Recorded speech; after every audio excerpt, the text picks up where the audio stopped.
Greetings to you. Tyrannical regimes have no respect of the law, fact, truth, and reality. They will ignore well-established historic facts that do not suit their narrative. In his recent article, US Sanctions Shatter Zim's Economic Revival Roadmap, Elijah Chiwota, a well-known Zanu PF apologist, has been distorting the historic facts to blame Zimbabwe's economic mess on sanctions. By addressing the land question to correct colonial historic land imbalances, Zimbabwe seemed to have stepped on a lion's tail as Britain sounded the trumpet of distress, wrote Chiwota.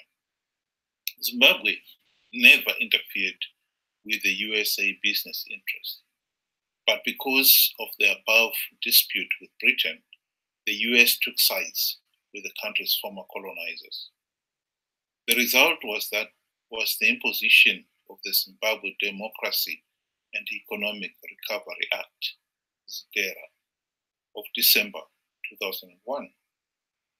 With it came the so-called targeted sanctions, which are not targeted after all, but affect all people, even those not on the sanctions list.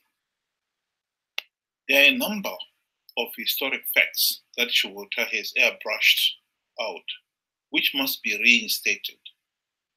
Number one, when the West imposed the targeted sanctions, they said these were imposed as punishment on Zanu PF leaders for denying ordinary Zimbabweans their basic human freedoms and rights, including the right to free, fair, and credible elections, and even the right to life itself.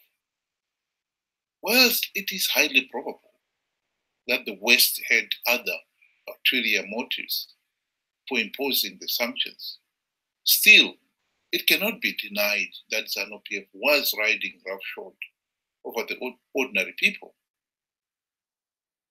For the regime to belittle its corrupt and tyrannical rule is therefore to rub hot chili into the open wounds it has inflicted on the long-suffering masses. 2. By 2001, the time the sanctions were imposed, the Zimbabwe economy was already in serious trouble. The country had already gone through 2 5-year economic reform programs designed to revive the economy.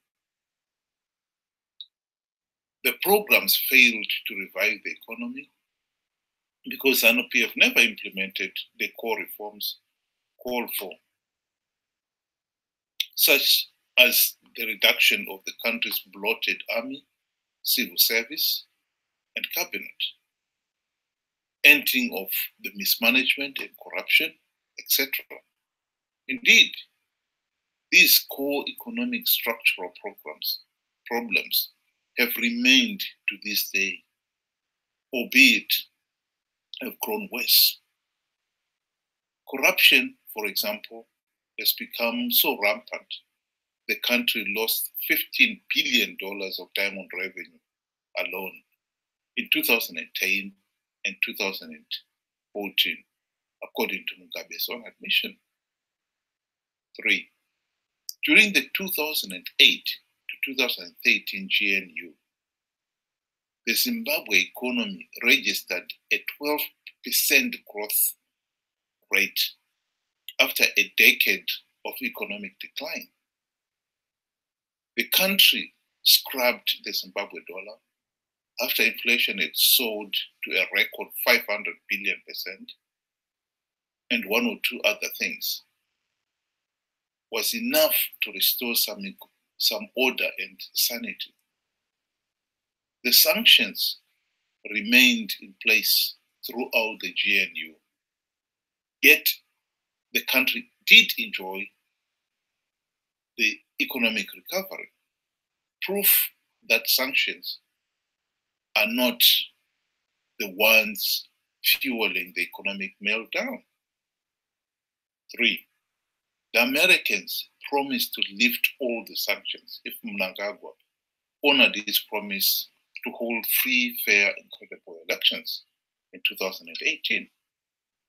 And they explained to him what exactly they were looking for. They wanted to see the 3 million Zimbabweans in the diaspora allowed to vote, a free public media, etc., etc. Mnangagwa failed to deliver on any of these things. And so the Americans are right to retain the sanctions. Every Zimbabwean who appreciates the importance of ending the curse of rigged elections as the key to good governance welcomes that decision. As long as Zimbabwe remains a pariah state ruled by corrupt and vote-rigging thugs, there is no hope of any meaningful economic recovery.